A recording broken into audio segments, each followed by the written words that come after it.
Olá, meus caros alunos, sejam todos bem-vindos a mais uma das nossas correções comentadas. Falando agora da FUVEST 2024, uma questãozinha aí bem interessante sobre derretimento de calotas polares, de gelos. E ele pede aí para você fazer o cálculo então da massa, da quantidade aí, da espessura, tá? E finalmente da energia gasta para você derreter toda esse monte de gelo aí. Uma situação que nós estamos vivendo aí com aquecimento global, uma questão extremamente midiática aí. Vamos ver o que a FUVEST nos pede então. Muito bem, então ela começa com um texto aqui. Um estudo recente feito por pesquisadores da Caltech mostrou que, desde o início do século XXI, o volume de gelo acumulado no Oceano Ártico durante o inverno diminuiu cerca de 6 mil quilômetros cúbicos. Vamos ficar esperto com esses quilômetros cúbicos, né, pessoal? Quilômetros cúbicos não faz parte do sistema internacional. Redução em grande parte impulsionada pela mudança na espessura do gelo, passando de um padrão denominado plurianual para um outro conhecido como gelo marinho sazonal. Quer dizer, agora os intervalos de tempo eles são sazonais e não mais plurianuais. Segundo os autores do estudo, o gelo mais antigo e plurianual tende a ser mais espesso e, portanto, seu derretimento é um pouco mais demorado.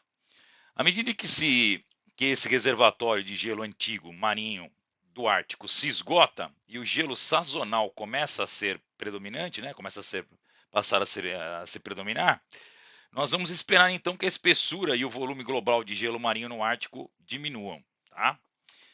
É isso aí. Vamos lá então, vamos ver as perguntas. Primeiro, item A. Estime em quilogramas, cuidado aí, turma, quilogramas, o acréscimo da massa de água no oceano devido ao degelo do Ártico desde o início do século XXI. Muito bem. B. Sabendo que a área do Oceano Ártico é de aproximadamente 1,5, 10 a 7 quilômetros quadrados, se todo o gelo perdido formasse uma camada sobre a superfície desse oceano, qual seria a espessura? Seria ali a altura, né, dessa placa de gelo, tá certo? Muito bem. C. Estime a mínima quantidade de energia em joules para derreter completamente, então, aqui é um exercício de calorimetria, né, pessoal? A tonelada de gelo inicialmente a uma temperatura de menos 20 graus Celsius. Vou fazer um queimacete, depois um queimá-la e tá tudo certo, né? Vamos lá, então. Tudo bem, vamos fazer uma regra, então. Primeira coisa que nós vamos fazer aqui, pessoal, é verificar os dados que eles nos forneceu. Vamos lá. Então, ó, ele deu propriedades do gelo, seja plurianual ou sazonal, né, pessoal? A densidade é 0,92 gramas por centímetros cúbicos, está fora do sistema internacional. Calor específico ele já deu no sistema internacional, é 2.000 joules por quilograma grau Celsius. E o calor latente de fusão também já deu no sistema internacional, 3 vezes 10 a quinta joules por quilograma. Tá? Então vamos fazer o seguinte, vamos passar aquilo que nós estamos fora do sistema internacional para o sistema internacional. Tá legal? Então vamos lá. Primeiro que nós vamos fazer é o 6.000, tá, gente? O volume aí de 6.000 quilos. O que nós vamos fazer? 6.000 é 6,10 a terceira, certo? Quilômetros ao quadrado, né? Quilômetros cúbicos, né, gente? Não é quilos, é quilômetros. Quilômetros cúbicos. Um volume de quilômetro cúbico, você vai falar, poxa, mas como é que eu passo de quilômetro cúbico para metro cúbico, que é o sistema internacional, né? Bom, vamos pensar em primeiro numa transformação mais simples, de quilômetro para metro. De quilômetro para metro você multiplicaria por quanto? Por 10 a terceira, correto? Correto. Só que o 10 a terceira, pessoal, como ele é unidade cúbica de volume, então você coloca aqui um cubo em cima, tá? Lembre-se que mantém a base e multiplica os expoentes, 3 vezes 3, 9. Mais esse 10 a terceira aqui, porque é 6.000, nós vamos ficar com 6, 10 a 12, tá? Então esse é o volume que nós temos aí, turma. Um volume de 6 vezes 10 elevado a 12 metros cúbicos, ok? Maravilha. Outra aqui está fora do sistema internacional, a densidade, né? Ela está em grama por centímetro cúbico. Usa a regrinha prática, multiplica por 1.000, tá? Você multiplica por 1.000, você já converte de uma vez só. Ela já vai para quilograma por metro cúbico. Então, 0,92 vezes 10 a terceira, né? Então, para ficar mais bonitinho, a gente coloca aqui um 9,2, né? Aumenta uma casa aqui, cai uma casa na base 10, tá?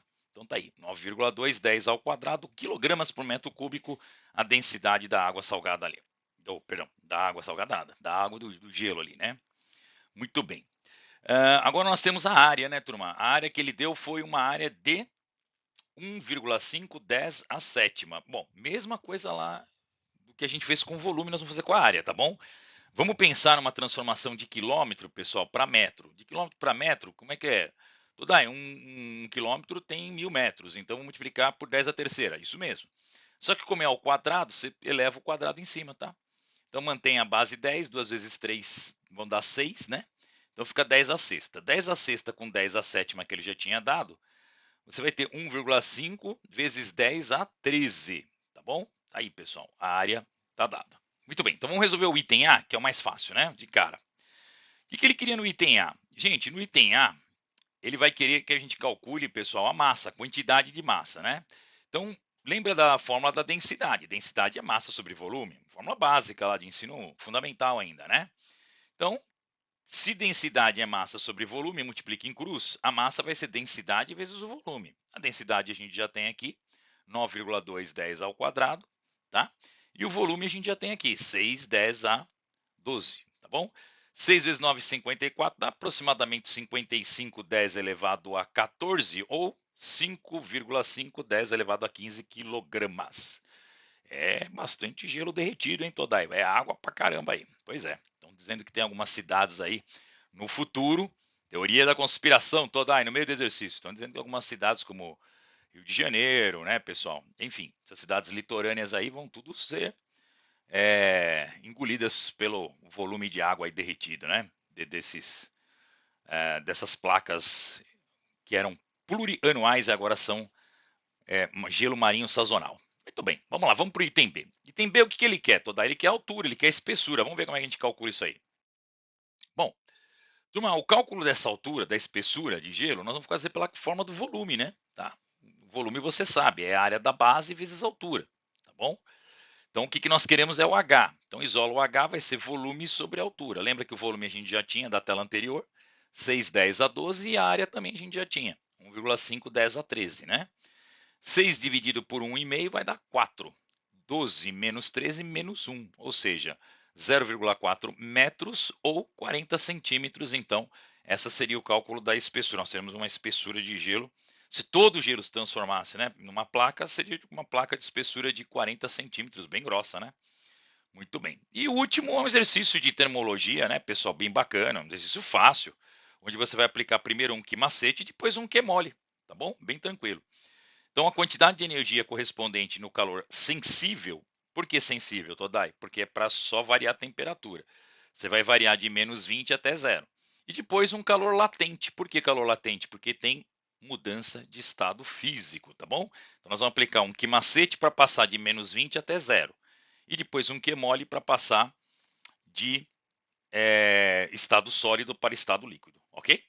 Vamos lá. Bom, quanto que ele pede no exercício? No item C mesmo, ele fala para 1 tonelada. 1 tonelada no sistema internacional, aí, pessoal, 1000 quilos. Tudo bem? Tranquilo, né?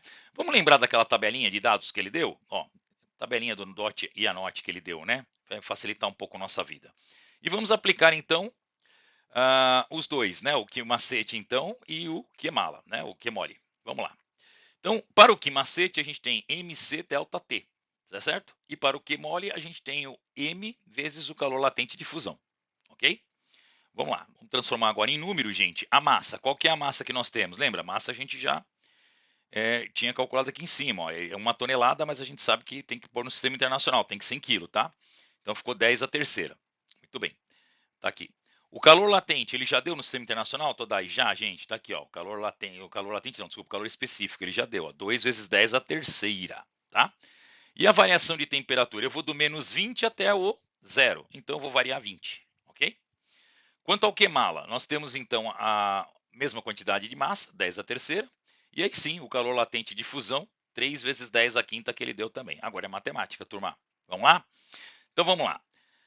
2 vezes 20, 40. 40 com 10 a terceira e 10 a terceira, 10 a sexta, né? Tudo bem? Então 40, 10 a sexta ou 4, 10 a sétima dá na mesma. Tudo bem? Muito bem. E aqui, pessoal, no segundo termo da equaçãozinha aqui. No segundo termo da expressão, nós temos 3 vezes 10 a oitava, tá bom? 3 vezes 10 a oitava.